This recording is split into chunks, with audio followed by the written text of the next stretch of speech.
agents. Okay, so I more want to do like a Q&A type, so I don't have to ramble and do a whole presentation because I really don't know what I literally just walked in and Steve is like, we're talking to Dominic at 6.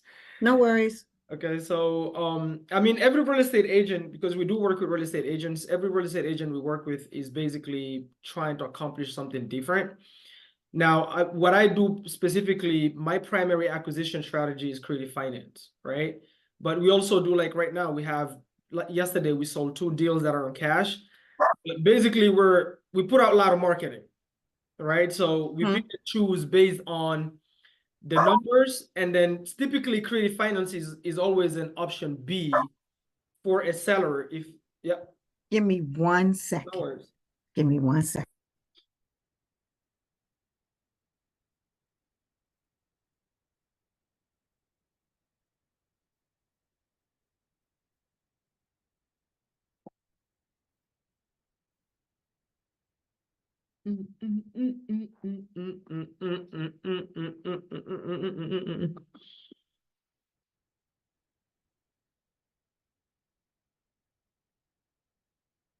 Yo, did what this morning? Call calibration? No, we pivoted to third-party stories, and call calibrations will be back on Wednesday. Oh, it's Wednesday. Yeah.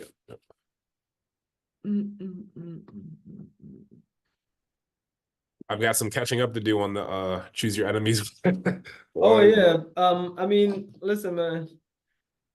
Because like it's a very practical book, right? You have to do it as you go. So like right now, I'm still not done with the last one is step 3.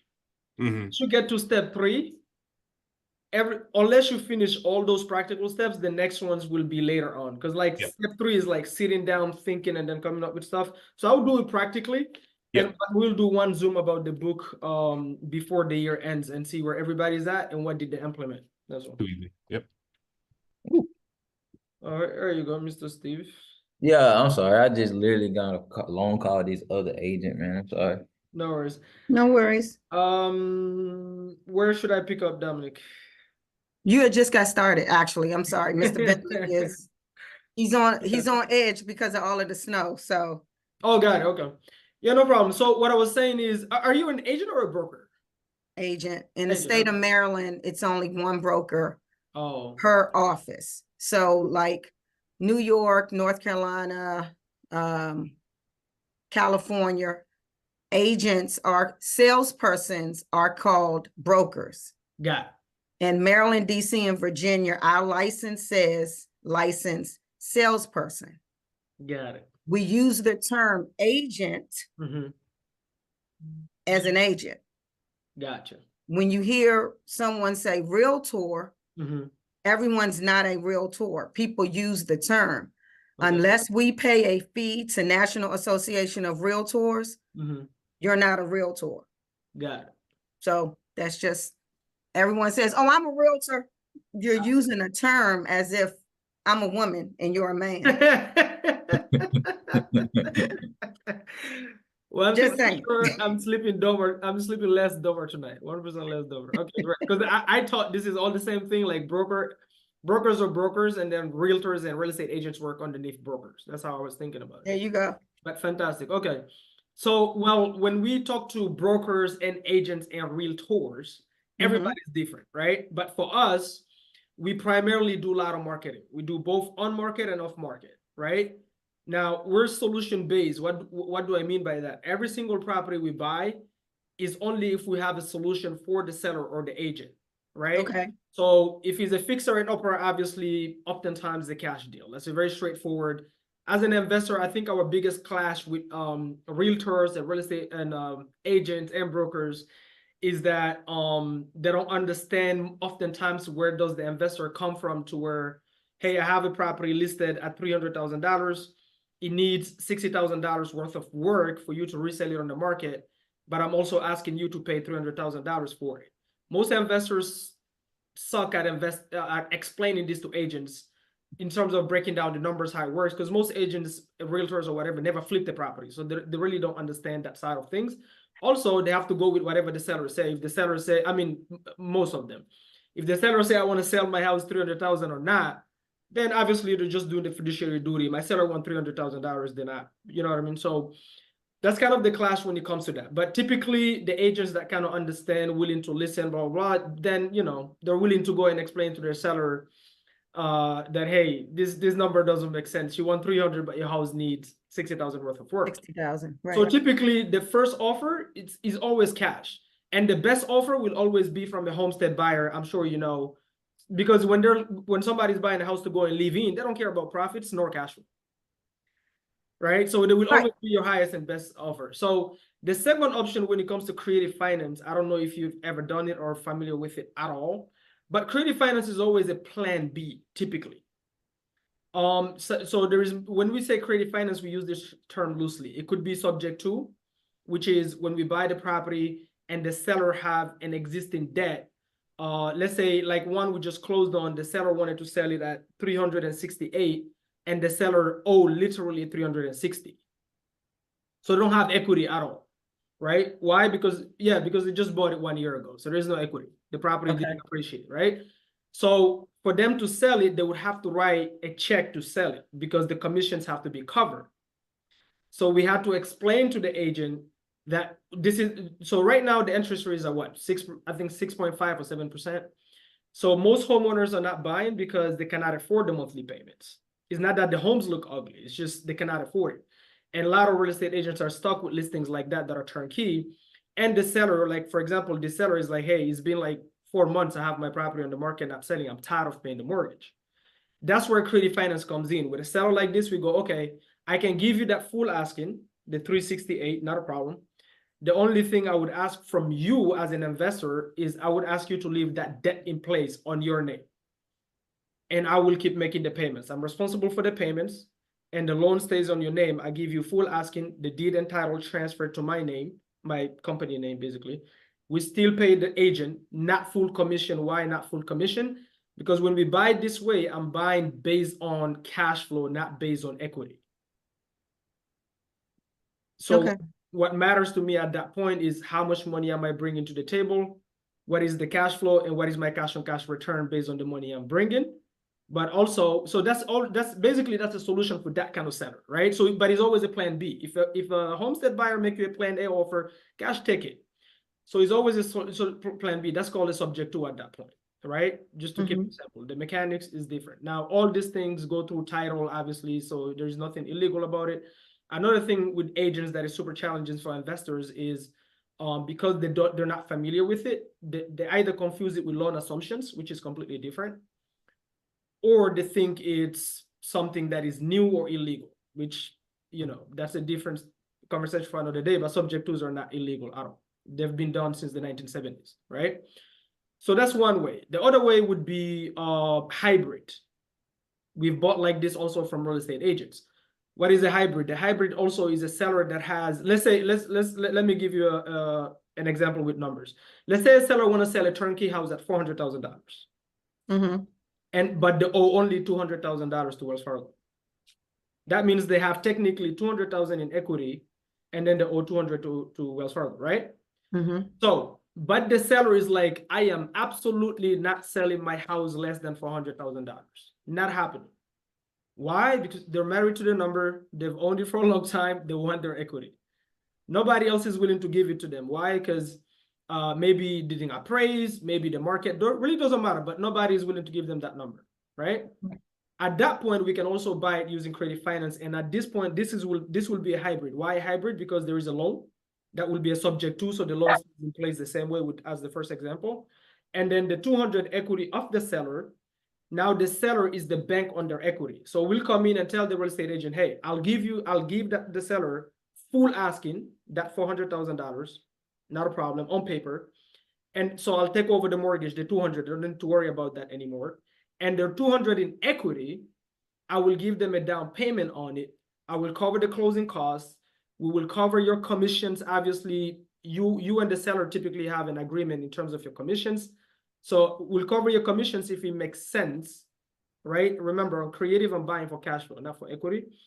And then the remaining, let's say hypothetically, I give the seller 10, 15, 20 grand. Well, the remaining 80,000, they will finance it to me. Now they're the bank at this point, right? Typically, we like them to tell us what they're open to if we give them the full asking on their equity. What are they open to? Why? Because they're the bank. I don't walk into Wells Fargo and try to dictate terms to Wells Fargo. So it's the same way here. If it's Dominic's bank, I would like Dominic to tell me, okay, if you're giving me the full asking, which is most important for me, I want the number I want. Well, I'm willing to do these terms to make it work for you to cash flow on the property. Does that make sense? Mm-hmm. So with a hybrid, we take two things into consideration. One is there is an underlying debt monthly payment, obviously. If I'm taking over the mortgage, I cannot negotiate with Wells Fargo. That's if it's a $1,500 a month, that's an expense I cannot negotiate. So let's say hypothetically you're asking me at that point $500 on your equity every month, and you're financing it for 5 years. Okay, Mm-hmm. I'm gonna go, okay, now I have two payments every month. I have one payment to the lender, Wells Fargo, and I Wells have Fargo. payment to the seller, right? So that's $2,000, and then I'm gonna compare that to the rent rates. So if the rent rates is like 2,400, 2,500, okay, great. I can cash flow after all my expenses, vacancy, repairs. Maybe I can cash flow $200. That's a deal for me. If I don't have to come in and spend another 50,000 to renovate the house, if the house is turnkey, if that makes sense. Okay. Or you're asking me 2,000, but market rent is only 2,000. Then I will either come back and say, hey, this I'm negative cash flow, or I might find another exit strategy that is higher cash flow, like midterms.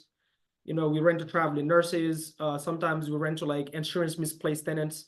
So Mhm. those are higher cash flow, but typically on a good market, because this is a different market we're in. Okay, most properties like it's just because of the interest rates. This doesn't work. But on a good market, we always like to have regular rentals as an option A. Why? Because even if I end up using the property as a midterm or Airbnb or whatever, if the market is a shit show, because those things are very seasonal, right? You don't have control on it.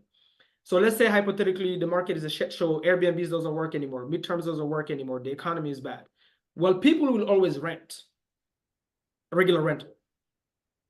You can find low income tenants, you can do Section 8. So I want the regular rentals to always be my worst case scenario as an investor. So if everything is a shit show, I can pivot to that. This is the reason why we don't go, oh, let's just buy it just because midterm work. It's a little bit dangerous. We do it on certain properties in certain scenarios, in certain locations, but not always. So the location have to be prime at that point. Anyway, not to ramble too much. Again, that's just one example of a hybrid. And then you have the seller finance, which is very straightforward. The seller own it completely free and clear. They don't have any loan on it, right? I've done a bunch of these as well. Those sellers typically are a little bit on the financial savvier side, like they're financially savvy. They own the property free and clear. They don't need the money. They just want the asset to go. Either one, they used to rent it. They don't want to deal with toilet leaks anymore. Or, hey, I'm too old. I don't want to manage, blah, blah, blah. So like, hey, okay, fantastic. If you are willing to give me terms to where I don't have to come up with all that $500,000, then I'll give you your full asking, which is technically over retail, because if you were to sell it right now, you have to pay the commissions. And then after you close, you have to pay the IRS, right? So they can finance it to me. I'll give them a down payment. Again, that's just a conversation. Hey, what are you looking for? Then we meet somewhere in the middle where everybody walk away with a smile on their face. And then at that point, they become the bank. At this point, they're just the bank because they have no loan. So this is the straight seller finance, right? Those are the only three ways we acquire properties on creative finance. There is another way, a fourth way. That one is called it's called the Morby method, but really is not a legal term. All that means is, let's say this is on a good market only, okay? That means Okay. only if the interest rates are like 5% or less.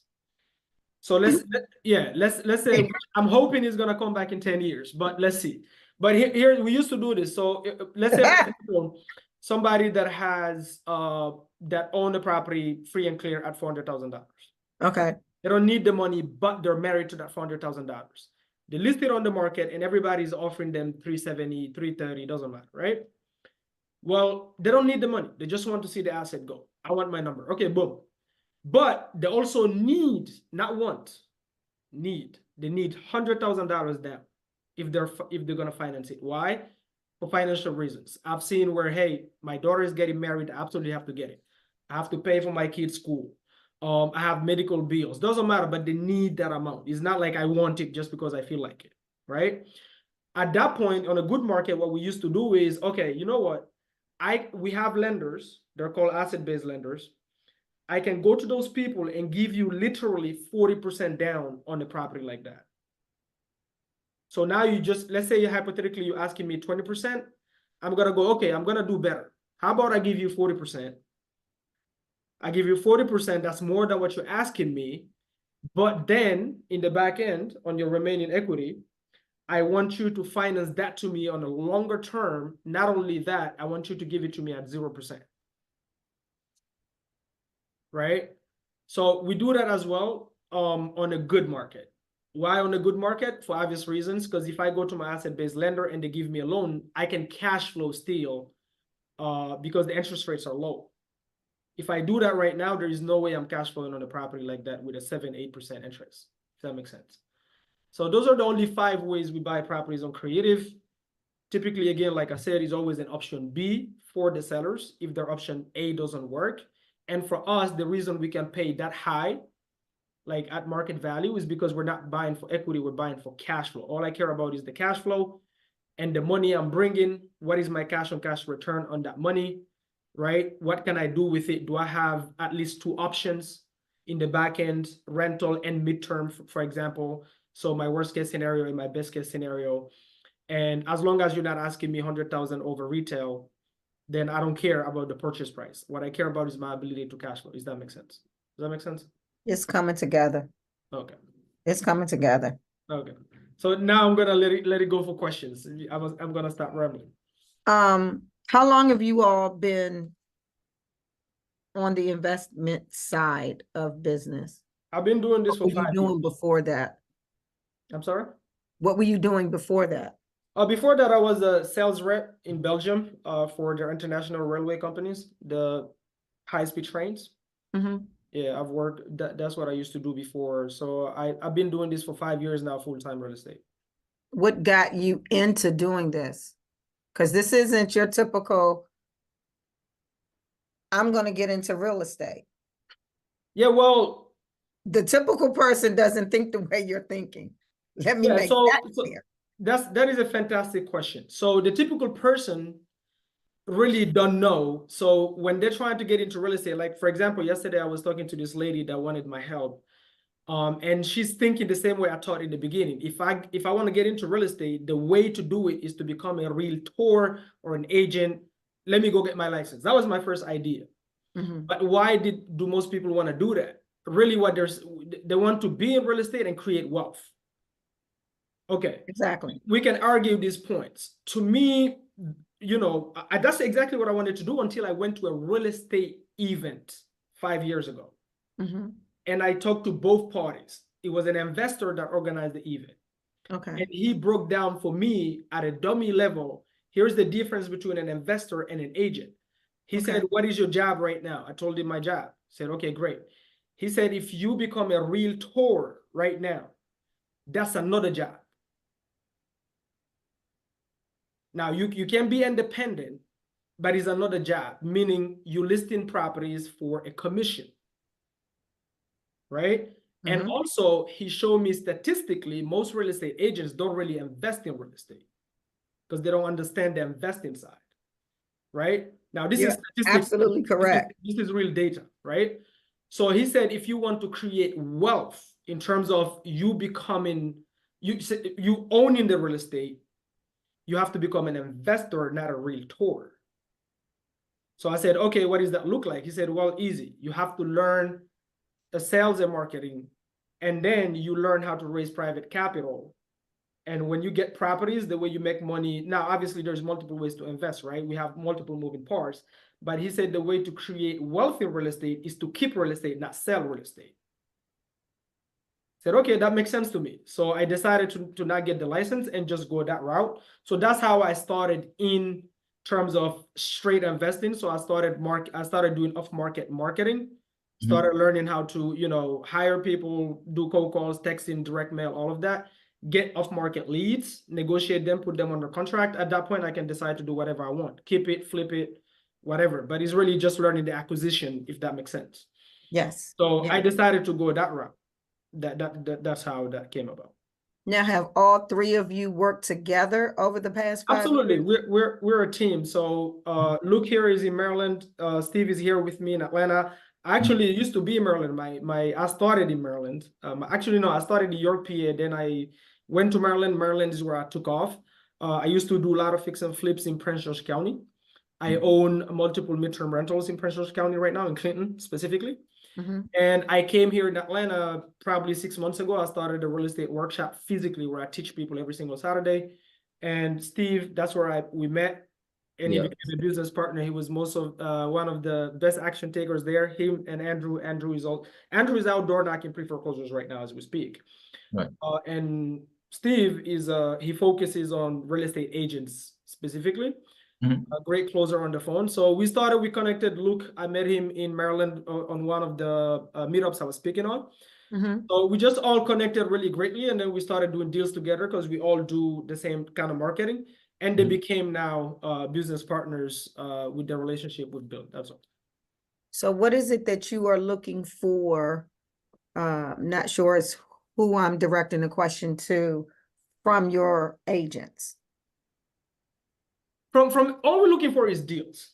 Okay, what I mean by deals is this: a real estate investor can only do two things with a property: either flip it or keep it as a buy and hold. There's nothing else we can do. We're not interested in living in it, right? Flip or hold. Yeah, that's it. So with real estate agents, we want to just be an extra tool in their tool belt, the same way we want to be an extra tool in their tool belt. So we do both cash and creative, by the way. We don't just do creative, but we also do creative, which most investors don't. Most investors focus on straight cookie cutter cash because they just want to flip. We're not full-time flippers, but we flip. Flip is something we do also.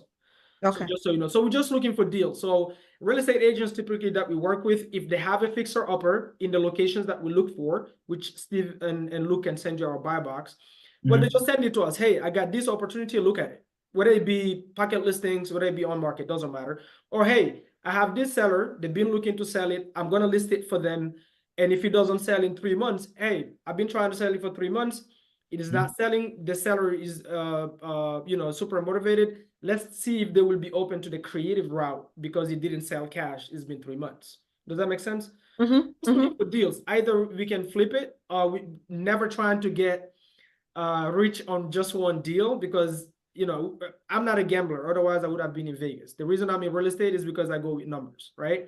Like numbers don't lie, people lie, right? So for the thing that we do differently with real estate agents is to educate them though on how, because I've worked with real estate agents before where they send me fixer uppers and their numbers and comps is all over the place.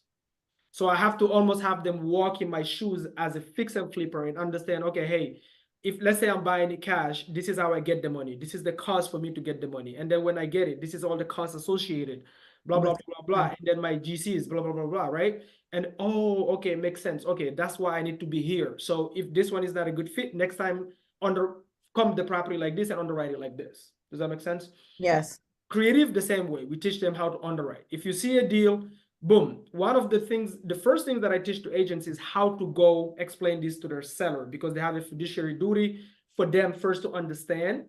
Because if you don't understand, then it's going to be tough for you to translate it into your seller properly. And they're most likely to say no if they're confused because confused minds always says no.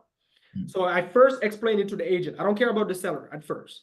I want to explain it to you. And then does it make sense to you? Okay, great. Is this even something you are comfortable with? Because if you're not, it's not going to work for your client because the client trusts you. Okay, I understand this. I can do this if my client is open to it. Okay, great. This is how you explain it to your client. Or let me explain it on a 3-way to your client so you don't have to do it. And then if they're open to it, we do the transaction. You get paid, the seller get paid, we get a deal. That's it. Does that make sense?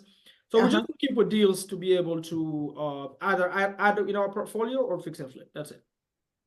So if I have an opportunity that comes by my desk, who is my point of contact?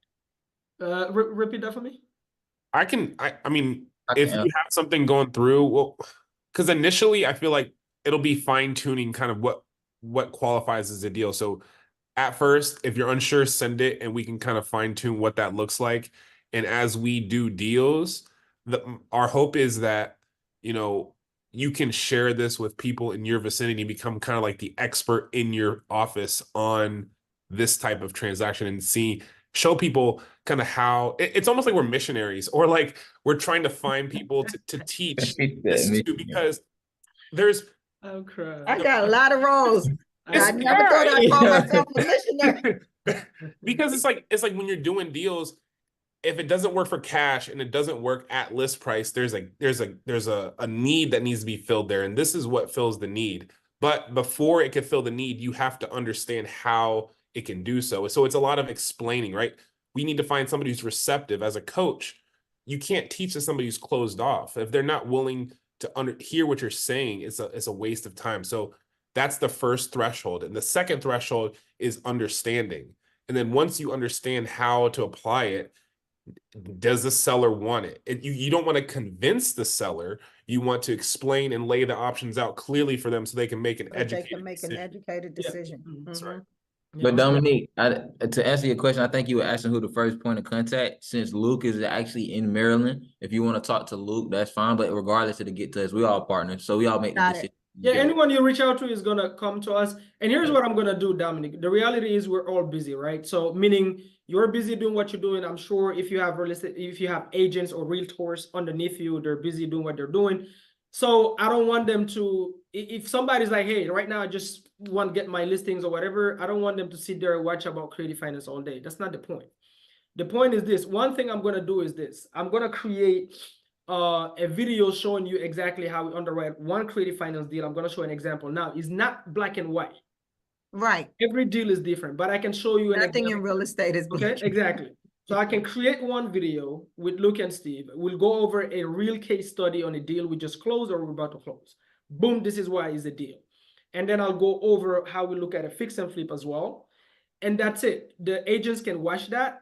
But for me, typically, for me to be super effective, most real estate agents right now have about 7 that I work with continuously because we've already built a relationship, okay?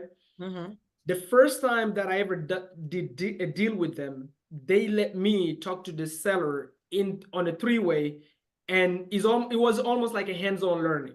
Oh, okay, I see now. Next time I can pitch it like this, no problem. Because if I were to sit here and then like, it's because I've been doing it for so long, I don't have to think. I was already there, but exactly. Exactly. So we're professionals, guys. Do not sit there with the agent and explain to them, oh, go to the no. If they're open to it, let them get you with the client on a 3-way.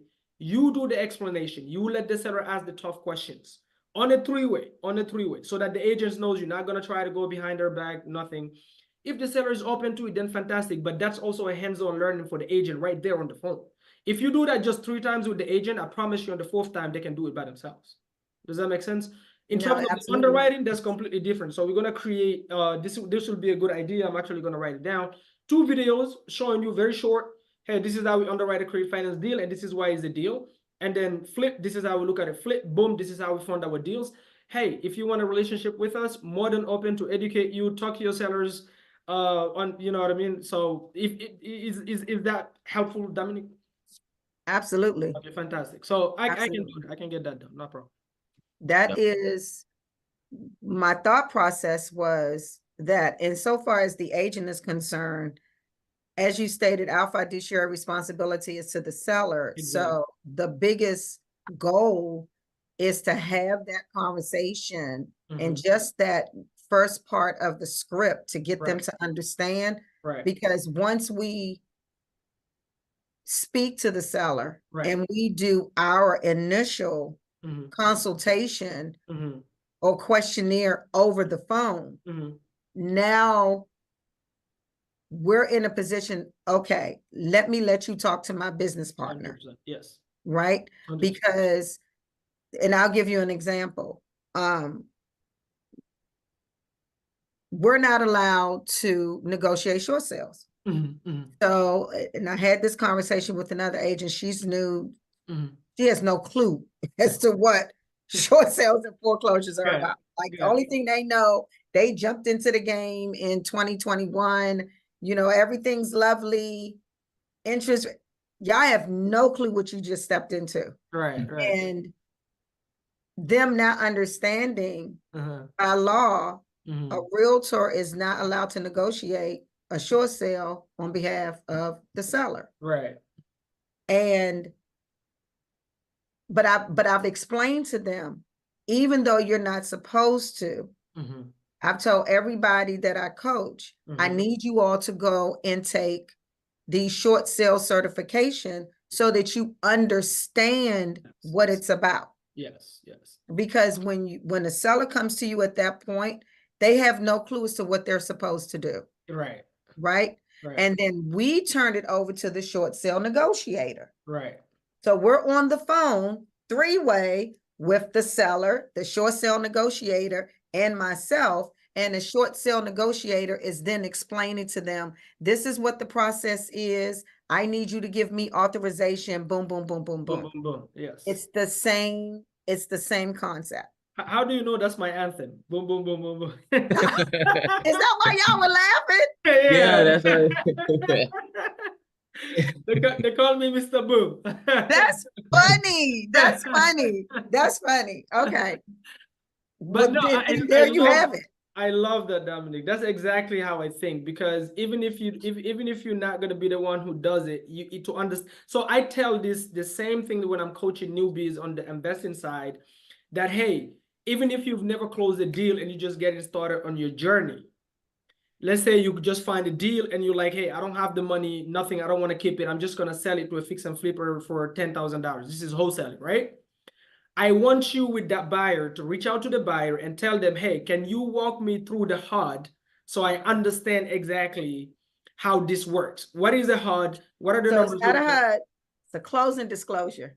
They don't call it a HUD anymore. Got it. Closing disclosure. So go through the shit and understand, or call the title company or the closing attorney and ask the question, because you're going to bring them business. They're more than happy to answer your questions.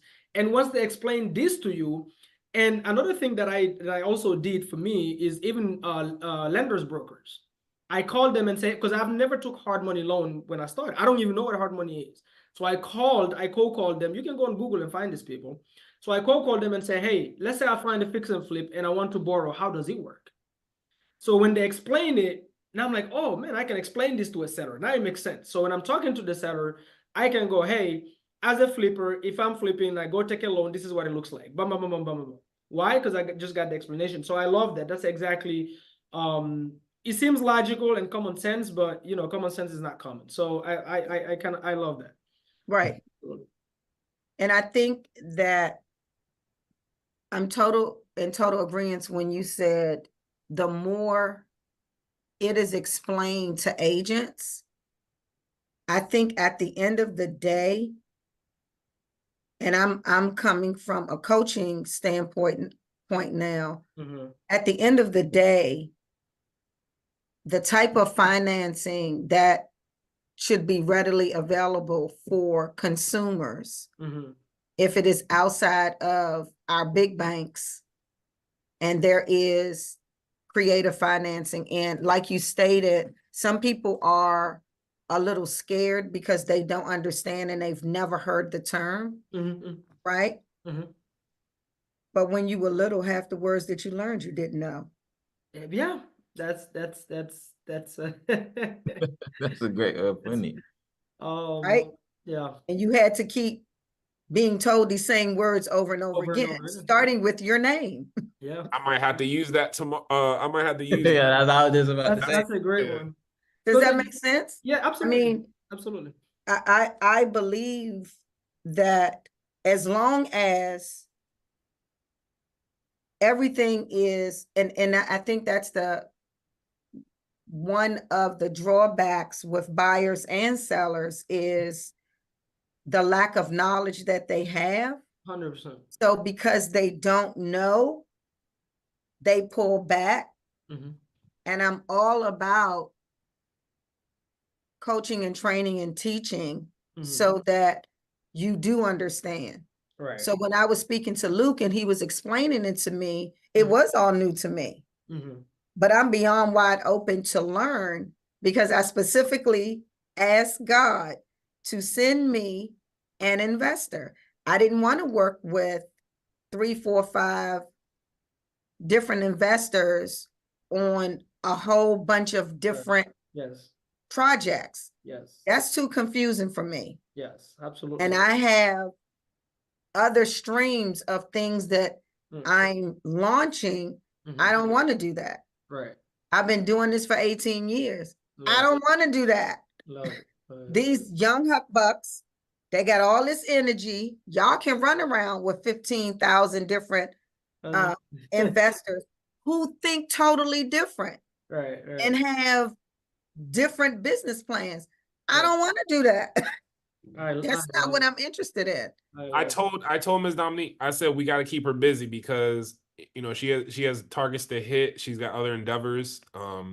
I think she's a great fit mentality wise, because just like you, we have multiple things that we're going for this year, and that aligns really well with us. And I think 100%. everything lines up. It is my goal to stand on a stage next to you in your workshop and with your team and go over case studies of deals that we've closed with creative finance and really open people's eyes, because in your position as a coach, as a mentor, that holds weight. And if we can show people what's possible starting off the year and they can roll into the Q2. I'm gonna tell y'all what's gonna be powerful. So last year, I pulled back from real estate because, for lack of better words, I've been coaching people my entire real estate career. I just never got paid to do it. Got it. Oh, wow. Okay. You ask me a question, I'm there. You need me to help write a contract, I'm there. You need me to go showing, I did that. And when we created this growth and development department in our office, well, over KW overall is called the productivity coaching. But within our office, we created a whole nother division that's called growth and development. And it's the growth and development of new agents that come into the office. And I told my broker that I didn't want the old heads. I didn't want the seasoned agents. I want the new ones that's coming in off the street. Yes. Because the ones that's already there, I can't change what they didn't already put in their heat. They've been, right? Yeah. Now I can mold the new ones that's coming in the door to do what they're supposed to do by the state of Maryland, by the state, by DC, right? By the board, not what someone has taught you that was incorrect. And in their mind, it's okay. This is what I do, right? Down to the littlest things of, oh, well, I can't go to the showing. I'm just going to give the showing code to my client. They can go on in and the property is vacant. That's called breaking and entering, right? Yeah. And those are the type of things that if you don't teach them in the beginning the correct way, they're not going to know. And my biggest thing for my team is to fill them with knowledge that they don't have. Right. Every last one of my team members are transitional agents, and that's a full-time, they have a full-time job. Every last, all 25 of them have a full-time job. Got it. And a good portion of them are teetering. This is what I think I really want to do. So we did a year-end review, and I went through numbers with them. And I had them do an exercise that was given to us to give to them so that they can see what their expenses were. Oh, I just want to do 7 transactions and I want to make $70,000. And then I said, okay, so let's see if that's enough. Right. By the time we finished, it was 6 digits. And I said, so let's go back up to question number 1. Right. You said you wanted to make 7, and it was like, we were on Zoom. And I just sat here and I just looked at them and they're like a deer in headlights. And I said, I need you to act as if the government done lost their mind again and y'all ain't got no job. 100%. Yes. I said, because it's coming. Yeah.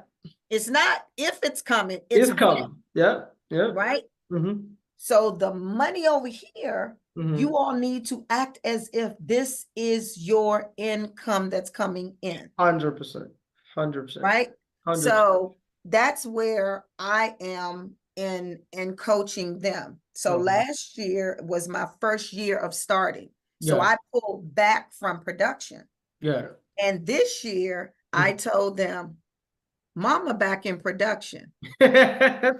So we have calls on the first, second, and third Saturday from 8 to 9. And one of the coaches said, why are you meeting so early on a Saturday morning? Because all of them work 9 to 5. If I ask them to come to the office for a meeting in person, after they get off, no one's going to show up. Yeah, 100%. I said, 8 o'clock on a Saturday morning, you need to be up anyway, because you need to be going to do your. I know, right? So you get on, we get off, and you got the rest of the day. Send me a report on Sunday. I don't care if it's one thing. What did you do the week prior to, and what are you going to do the week up until we meet on Saturday? Right.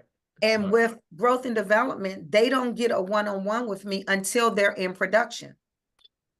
Then they can have a sit down and a one-on-one hour with me weekly. But until you're in production, you don't get, that's just the way, Miss Pat, I love that. That's how it's set up. Oh my God. You have group coaching. Yeah. You in production, you get me for an hour, maybe a little bit more every single week at the same time. Right. And I can drop knowledge and nuggets and information and all of that to you. And I've had the conversation. We're not doing administrative stuff. Y'all had a whole year to get that done. Right. We're now in production. And it's to the point now, if they're not producing, the market center sending people's license back. 100%. 100%. This is a business. If y'all not bringing money into the market center, y'all gonna come in one day and the dang lights ain't gonna be able. You couldn't be more in alignment. Oh my goodness. Listen, man. Listen, this right here apply to both agents and investors alike. Because I can tell you on the investing side, when we started the workshop, and Steve can testify on this, because when I came here, I was like, I'm done with the Zoom. I used to do it. Since I started my first year, I was doing the same thing, Dominic, teaching newbies. I'm just passionate about teaching. So I started teaching. Everything I just learned, I just want to teach. But the pattern I noticed is, like you said, the lack of hunger. The ones that already been in the game for 3 years haven't done nothing, but they've been in the game for 3 years and their mind is polluted. The ego, the self-entitlement, the laziness. Oh my God, that word. Yes. Where did it come from? It just morphed. There you go, Steve. You see Why that? do you feel that you are entitled to anything? Yes, exactly. So that's exactly what we're dealing with. And we had the same system. You come in Monday to Friday, even Saturday, we have the workshop. Okay, can you send a report? What have you done? I had the 9 to 5, plus I have this excuse. Plus, by the way, last week when I came, nobody answered my question. Okay, listen. At the end of the and now, listen, Dominic, now they're seeing, I've only been here for 6 months. Now they're seeing us closing deal after deal after deal after deal. And now they're like, can I get back? Can I get back? I'm like it's a bunch of adults acting like self-entitled babies. You know what I mean? So I told Steve and Andrew the same thing. Now everybody we want to let in is going to have to be people that are in that transition phase and their mind having been polluted, because it's not my job to be a therapist. You go deal with a therapist. You cry to your wife, your mommy. I don't care. You said a therapist. I told him I'm not your babysitter. Exactly. I just didn't want to use that term, but you're absolutely right, because it's exactly. If you acting like a baby, I'm gonna use the terms that you're used to. Yeah. So now I'm doing the same thing, exactly that. Hey, if you're new and your mind is not polluted yet, not a problem. I can take you from A to B, because then it's easy. I'm gonna plant my own programming in your mind, because there's no cheat code. It's not gonna be easy. If you're not hungry and self-motivated, I don't even want you around me, because it's not gonna work. I already know in 2 days, you give it up, right? Nothing is easy. And I see a bunch of newbies jumping from, okay, I'm gonna try the realtor, maybe that's easy. And then they find out, even there, I still gotta do the work. Okay, let me try wholesaling. Oh, I have to make the calls. Okay, let me try this other route. Maybe that's easy. And everywhere they go, they find, oh, I gotta do the work. I have to text, call, market, talk to strangers, pick up this thing that is maybe the heaviest thing on earth right now for people, right? I have to pick it up, talk to strangers. It's like I can lift 50 whatever at the gym, but I cannot take this and just call, right? So it's like, oh, I really have to call 40 people a day. I thought you told me you're tired of your 9 to 5. I thought you told me you're not earning enough. I thought you told me you just got fired. What are you talking about, right? So it's like, or they jump out and go get a part-time job. Of course. And you have to remember it. It's the same thing you just said. If you have your job always as a plan B in the back of your mind, you will never do what it takes. When I quit my 9 to 5, there is nothing on earth you would have gave me to go back. If I had to sleep on the street, I would have. There's nothing you could have gave me to go back. Yeah, I said something different, but we're being recorded, so I'm not going to repeat what I said that I would do before I go back and work with somebody else. I mean, your plan A. I'm just saying, I'm not doing it. Right. So there's no cheat code, but I feel like people, I don't know what it is nowadays, the self-entitlement, the laziness, I have no idea but all that to say that the Luke was saying earlier, the mindset just aligned, and I love this. And I can guarantee you this is one agent out of 99, which is fine. Because we know when an agent has been licensed for a really long time, been working with a broker that is just cookie cutter, hey, shut up, don't ask me about investing, go get the listing, make your commissions or whatever. They don't even want to listen, right? We've run into agents where they would prefer to let their seller go to foreclosure, then lower the commission to make the deal work on creative. That's how close-minded they are. They don't even want to listen. I don't mind being told no. But if you're not even willing to listen, then you're telling me no without knowing even what I have to say. Now it's pure arrogance. That's one. Secondly, on a Saturday, real estate agents, you had a listing for 6 months, and my acquisition person have to call you 7 times for you to pick up the phone. And when you pick up the phone, you're annoyed because you're at lunch. But you have a seller and a listing on the market has been 6 months, but you're annoyed that somebody called you and say, hey, I'll potentially buy. What are you annoyed for? So is this kind of mindset everywhere you go? I think that people, because this is, I think is a human natural instinct thing, or maybe new generation or social media is destroying. It's all TikTok minds. It has to be the social media and there you go. So, and I think a lot of those people that have the 9 to 5, they are so used to things already being set for them. Yes. They come in, they sit down, they have their SOP. This is what I'm supposed to do. I'm not going to draw outside the lines. I'm going to stay in. Oh, it's the 15th of the month. Oh, it's the 30th of the month. Thank you for my check. I'm going to go home. All right, I'll see you back tomorrow. Same time, same place. Yeah. And it's okay if that's what you want. Absolutely. But you walked over and you studied to take this test, you passed the class, you took the exam to pass the national and the state, you interviewed at different brokerages to find some place to hang your license, you paid all this money that you quote unquote say you didn't have. It is one of the cheapest industries to get into. Good $2,000 you in, good. Most businesses, you coming out your pocket with a heck of a money. 100%. However, and I've told them, if you feel the need that you just want to give $2,000 away, my Cash App is Ms. Thomas.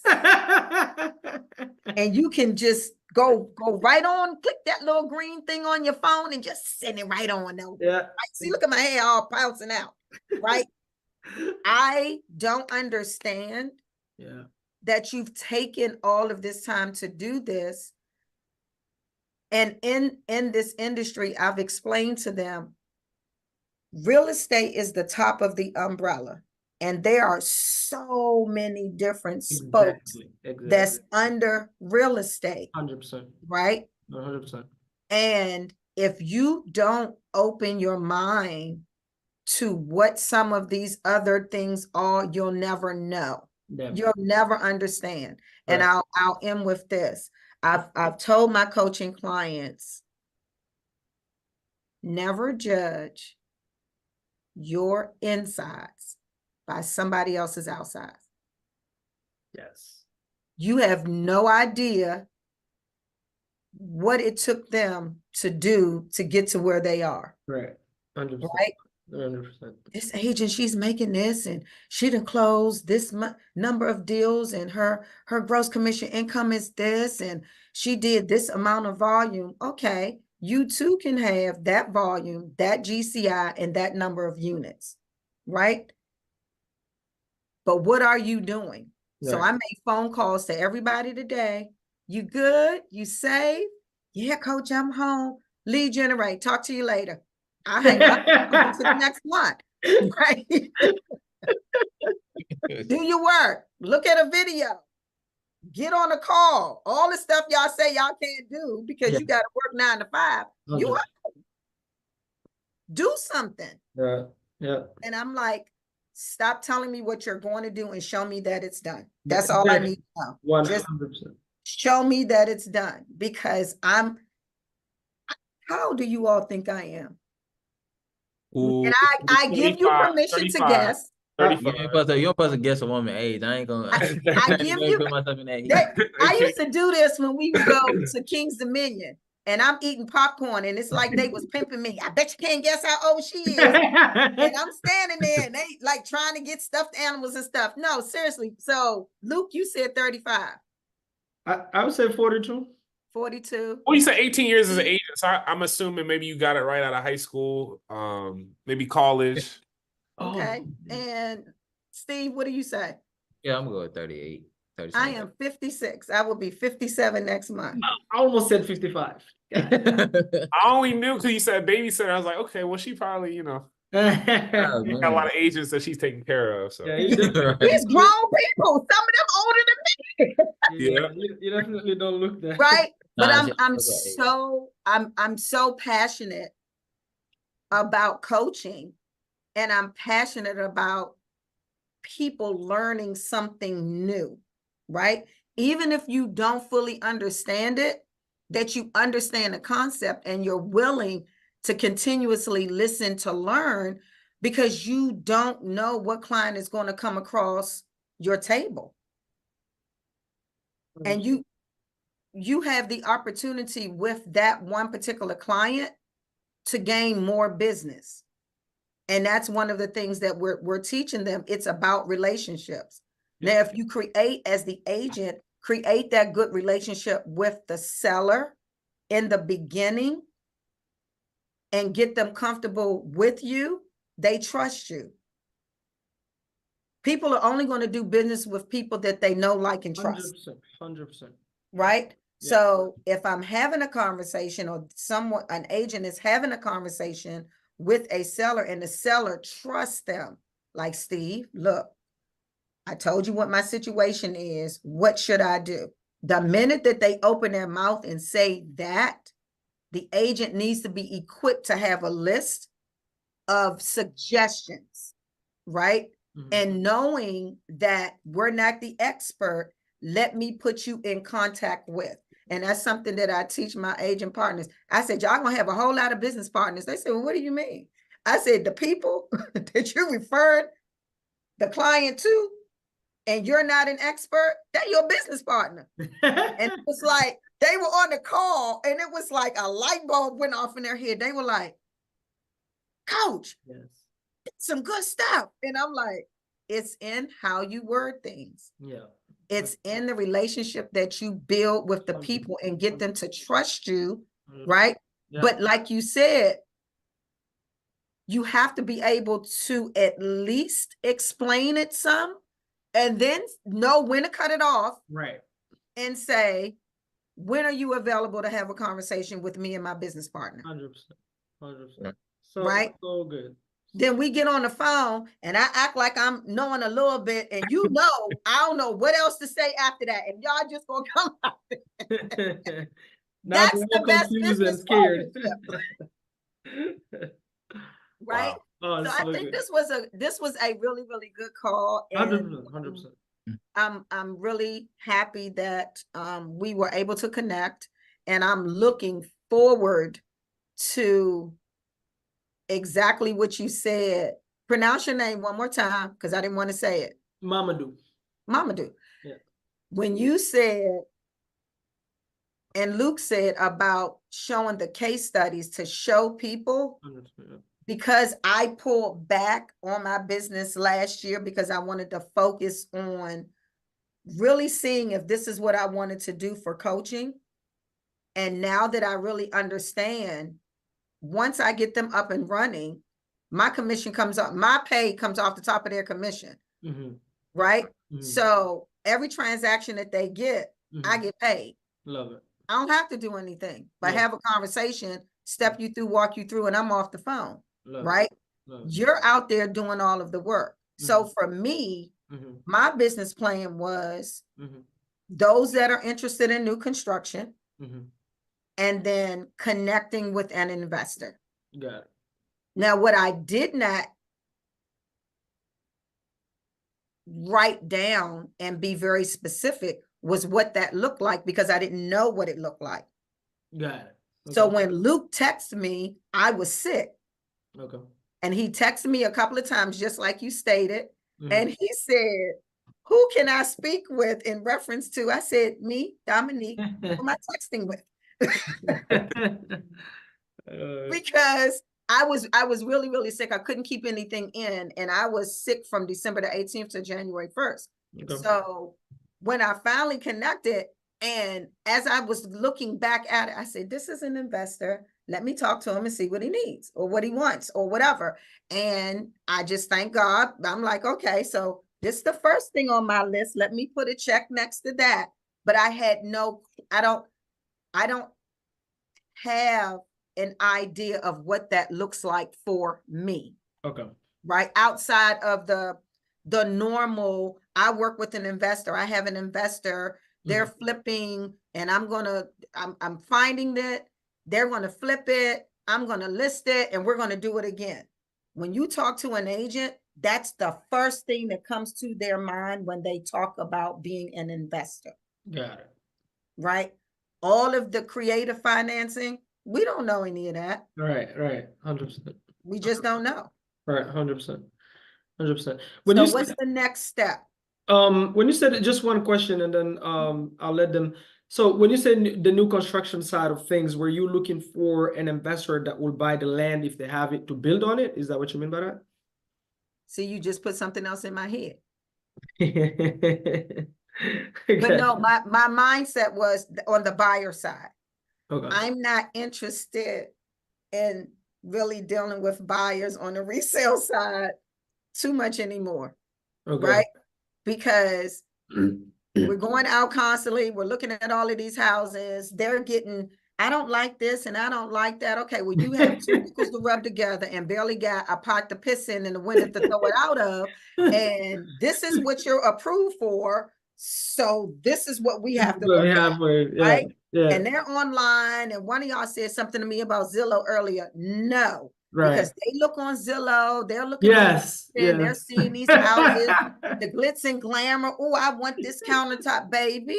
That's not what your money say. And your money is going to dictate to you to where you're going to be. 100%. But that, and one of the things that we teach the new agents about is expireds and for sale by owners. And for a long time, y'all, I said, worms.